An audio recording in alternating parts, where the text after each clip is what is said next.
Bien, mesdames et messieurs, je voudrais redire combien je suis heureux au nom du gouvernement français d'accueillir à Rambouillet le Premier ministre Vladimir Poutine et une importante délégation représentant le gouvernement russe et beaucoup d'entreprises russes pour ce qui est la 14e session du séminaire gouvernemental franco-russe. C'est évidemment un moment très important de notre relation bilatérale et nous avons pu mesurer tout au long des échanges que nous avons eus ce matin combien les progrès dans la coopération économique entre la France et la Russie étaient réels. Beaucoup des sujets sur lesquels nous nous interrogions à Sotchi l'année dernière ont fait l'objet, à l'instant même d'ailleurs, de signatures d'accords qui consacrent la place très importante que tient désormais la France dans l'économie russe, puisque nous sommes désormais devant les États-Unis s'agissant des investissements réalisés en Russie. Les consultations que nous avons eues ce jour se situent également dans un contexte exceptionnel puisque nous allons l'année prochaine démarrer une séquence très intense des contacts entre la France et la Russie avec l'année de la Russie en France et de la France en Russie. Et nous serons d'ailleurs à cette occasion très heureux d'accueillir le président Medvedev qui vient en visite d'État au mois de mars. Le Premier ministre Poutine lui-même reviendra à Paris au mois de mai pour l'inauguration de l'exposition nationale russe au Grand Palais et le président de la République française se rendra lui-même en Russie dans cette période. La France est enfin l'invité d'honneur du Forum économique de Saint-Pétersbourg en juin prochain. Nous aurons donc en 2010 une série très spectaculaire de manifestations qui auront un retentissement populaire dans le domaine de la culture, de la science, de l'éducation et s'agissant des échanges entre les sociétés civiles et les économies. Nous avons ce matin discuté d'abord de l'importance de bâtir un espace économique et humain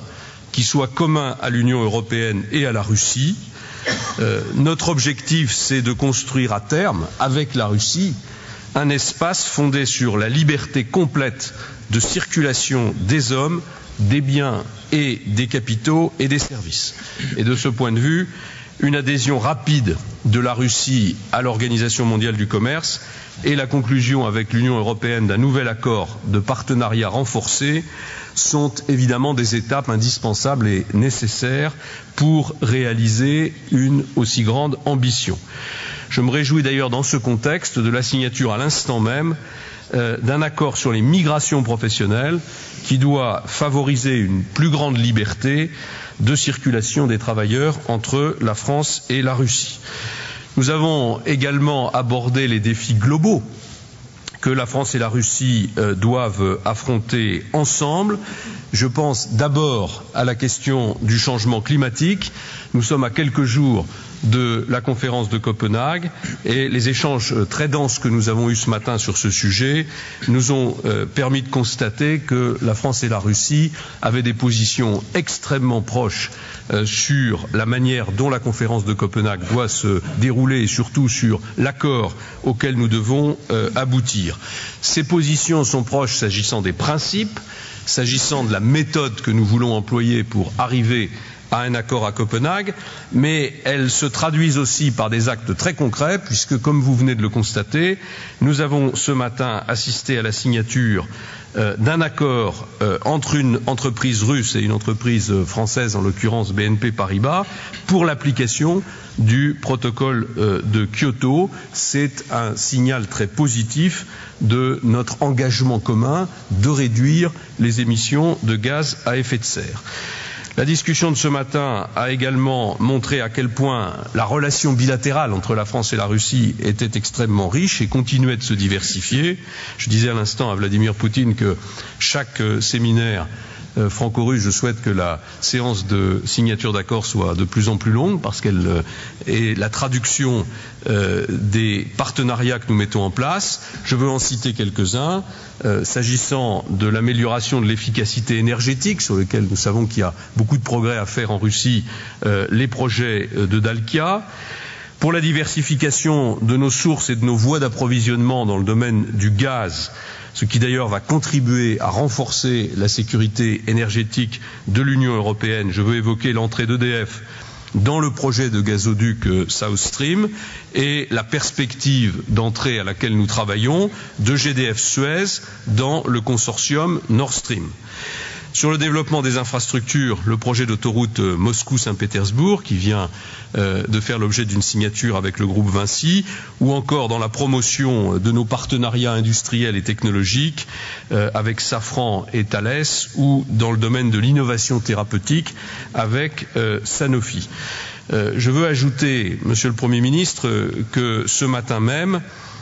la France et la Russie ont permis, par leur proximité, par le travail en commun que nous avons accompli, en particulier depuis 2 ans,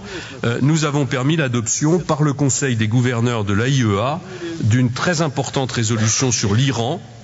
Nous avons porté ensemble, avec nos partenaires, ce projet de résolution, et son adoption à une très large majorité illustre à la fois la grande préoccupation de la communauté internationale sur la crise nucléaire iranienne, mais en même temps les progrès que nous pouvons enregistrer lorsque justement la France et la Russie conjuguent leurs efforts pour la résolution des grandes crises internationales. Voilà, c'est un séminaire gouvernemental franco-russe qui est extrêmement positif, qui nous a permis de montrer que le projet que le président de la République française a lancé d'un grand espace économique et humain entre l'Union européenne et la Russie n'est pas une utopie, c'est un objectif que nous pouvons atteindre et dans lequel naturellement la France va jouer un rôle moteur, comme l'y autorise la qualité et l'ancienneté de ses relations avec la Russie.